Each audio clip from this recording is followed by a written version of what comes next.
This is Sharon Riddle with the SPAD Child and Teen Disability Events newsletter and website, and I'm here today to talk about the Systems of Support Depression Study with Dr. David Langer of Boston University. Welcome, Dr. Langer. Hi, Sharon. It's a pleasure to be here. Thanks for taking the time to speak with me today. Thank you for talking to parents and caregivers about this really important depression study. It is called the Systems of Support Study. It is out of the Boston University Department of Psychology Family Development and Treatment Lab. Is that correct? Yes, that is correct. Okay. We're located in Kenmore Square, right next to Fenway Park in Boston. Well, I feel fortunate that we have it here in Boston, accessible to parents. You know, it is really good, and I think a lot of times kids with depression are often missed. Kids who have behavioral disorders, kids who are acting out, the teachers notice them, the parents notice them, but a lot of times kids who are feeling a bit more down, more irritable, not getting the same enjoyment out of other things that they used to enjoy, they can kind of slip under the radar. What looks different about a child who's depressed rather than a child who's having a bad day or a bad couple of days? The difference we look at it in two main ways. One is the severity of it, and two is the persistence of it, how long it lasts. And if you're seeing your child or another child who's been really feeling down, or sometimes with children it doesn't seem like a sad mood, it seems more irritability, who's been having a lot more difficult time concentrating, sleep problems, changes in their eating habits, not enjoying things, all of these are talking about hurting themselves.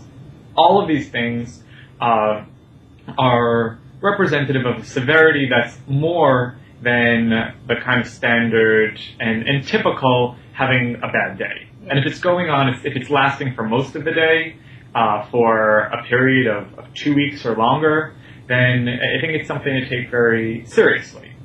So one of the aspects of the study that I thought was interesting about systems of support is it takes two therapeutic approaches, or it's based on two therapeutic approaches.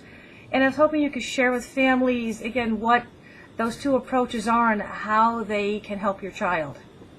Yes, so as part of the Systems of Support program, it is funded by the National Institutes of Health, and it is a research study comparing two different types of treatment. One is a family skills-based treatment, and the other is a client-centered treatment that works primarily with the child alone. Both of these treatments are active treatments, meaning that there's no wait list, there's no condition where families aren't going to get treatment. It's really trying to figure out which treatment is going to be best for which families. What benefits would the families gain from this particular study if they were to have their child be a part of this research? Mm-hmm. So I could walk you through the process of the study and the program. So first, families would call us, and I will give you our phone number and email address and website, so that way they can contact us easily, and to find out more about our study, and to also answer some questions so we can get a sense of if their child and they would be a good fit for the types of services we provide, and if our services would be a good fit for them. If it does seem like there's a potential for a good fit, we'd invite them to come in for an initial assessment, so an evaluation. And they would be compensated for. So because we're funded by the National Institutes of Health, we don't charge for these, and in fact we compensate families for their time participating in the research components of this study. And the assessment lasts for anywhere between 2 to 4 hours, and a trained diagnostician will meet with the parent and meet with the child separately to get as good a sense as possible of what's going on in the child's life and how things have been going over the past several weeks and prior. Then, if the child does meet criteria for a depressive disorder, which are what our treatments are intended to treat, the family will be offered treatment, either the client-centered treatment or the family treatment. And at that point, the families would receive up to 15 sessions of treatment at no cost, because it's funded by the National Institutes of Health. So there's no cost to families once they qualify?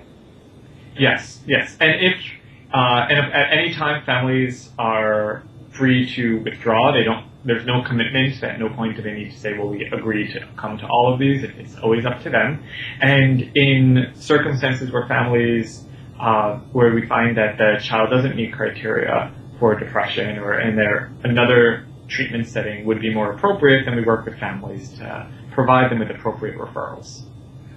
So families could call us at 617-358-4584, and they will reach our project coordinator, and we'll get back to you typically within 24 hours. Let me say that one more time, 617-358-4584. You could also email us at families@bu.edu, that's families@bu.edu, or they could visit our website at www.bu.edu/families. Well, that's really wonderful, and I wish you much success with the program, and thank you for helping so many families. Yes, thanks so much for taking the time to talk with me and helping spread this message. We do hope that our work helps families recognize when kids may need help and helps them get that help.